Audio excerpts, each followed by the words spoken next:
అనంత spiritual వరల్డ్కి స్వాగతం. కార్తీక పురాణం 16వ అధ్యాయం. ఓం శ్రీ గణేశాయ నమః. ఓం శ్రీ సరస్వతీయే నమః. ఓం శ్రీ గురుభ్యో నమః. కార్తీక మాసములో 16వ రోజు చేయవలసిన విధుల గురించి ఇప్పుడు తెలుసుకుందాం. 16వ రోజు బహుళ పాడ్యమి. అగ్నిదేవుణ్ణి పూజించాలి. ఉల్లి, ఉసిరి, మజ్జిగ తినకూడదు. వేడి పదార్థములను తినాలి. తేజోవృద్ధి, దక్షిణ తాంబూలాలతో బంగారం, నెయ్యి, శాకదానం చెయ్యాలి. 16వ రోజు చేయవలసిన పారాయణము. దీపస్తంభ మహత్యము. మరల వశిష్ఠుడు ఈ విధంగా చెప్పసాగాడు. ఓ రాజా, కార్తీక మాసము దామోదరునికి ఎంతో ఇష్టమైన మాసము. ఆ మాసములో స్నాన దాన వ్రతములు చేయుట, సాలగ్రామ దానము చేయుట చాలా ముఖ్యము. ఎవరైతే కార్తీక మాసమునందు తనకు శక్తి ఉన్ననో దానము చేయరో అట్టివారు రౌరవాది నరక బాధలు అనుభవిస్తారు.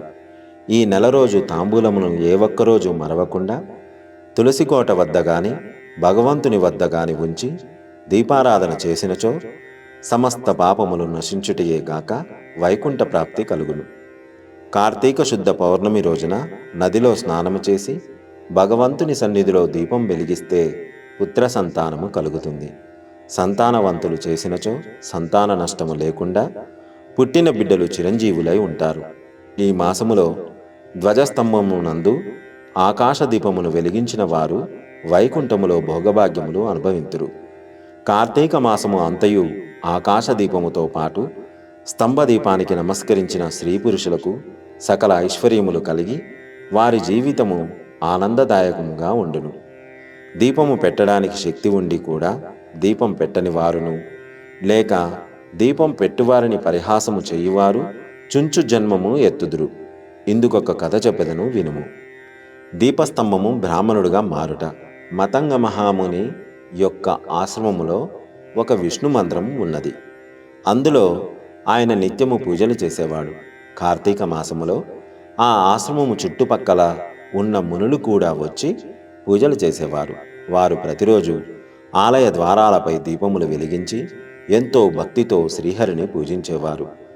ఆ మునులలో ఒక వృద్ధుడు తక్కిన మునులతో, ఓ ఋషీశ్వరులారా, కార్తీక మాసములో హరిహరాదుల ప్రీతి కొరకు స్తంభదీపము వెలిగించినచో వైకుంఠ ప్రాప్తి కలుగుతుంది. కనుక రేపు కార్తీక శుద్ధ పౌర్ణమి.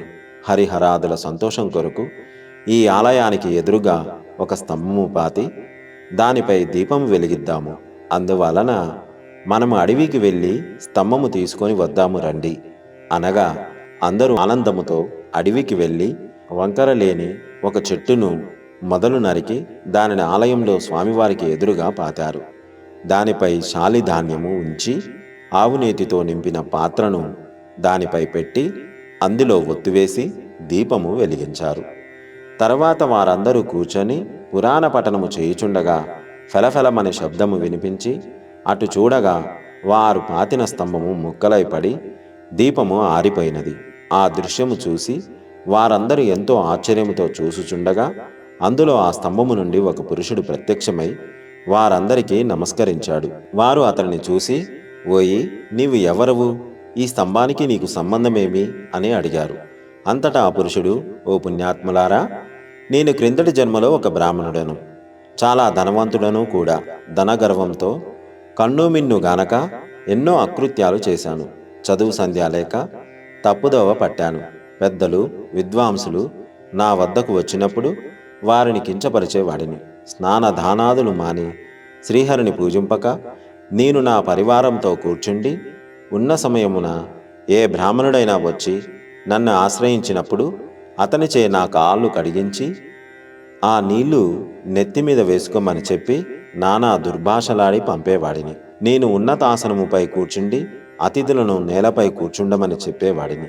స్త్రీలను, పసిపిల్లలను హీనముగా చూసేవాడిని. దాన ధర్మములు చేయక అందరినీ పీడించి దుర్మార్గుడనై పాపినై చివరి దశలో చనిపోయి ఘోర నరకములు అనుభవించాను. నక్క, కుక్క, తొండ, కాకినై 5000 జన్మలు తొండనై 5000 జన్మలు పేడపురుగునై తర్వాత వృక్షజన్మము ఎత్తాను. ఇన్నాళ్లకు మీ దయ వలన చెట్టు స్తంభముగా ఉన్న నేను మరల మానవ రూపము ధరించి జన్మాంతర జ్ఞానిని అయ్యాను అని చెప్పాడు. ఆ మాటలు విన్న మునులందరూ ఎంతో ఆశ్చర్యముతో, ఆహా, కార్తీక మాసములో కార్తీక శుద్ధ పౌర్ణమి మహిమ ఎంత గొప్పది! కజ్జలు, రాళ్ళు, స్తంభములు కూడా మన కళ్ళ ముందే ముక్తి పొందుతున్నాయి. వీటన్నింటికంటే కార్తీక శుద్ధ పౌర్ణమి రోజున దీపస్తంభమును చూసిన వారికి వైకుంఠ ప్రాప్తి తప్పక లభించును. అందువలననే ఈ స్తంభమునకు ముక్తి కలిగినది అని మునులు అనుకున్నారు. తర్వాత ఆ పురుషుడు, ముని పుంగవులారా, నాకు ముక్తి కలిగే మార్గము ఏదైనా ఉన్నదా? ఈ కర్మబంధము ఎట్లు కలుగును? అది ఏ విధంగా నశించును?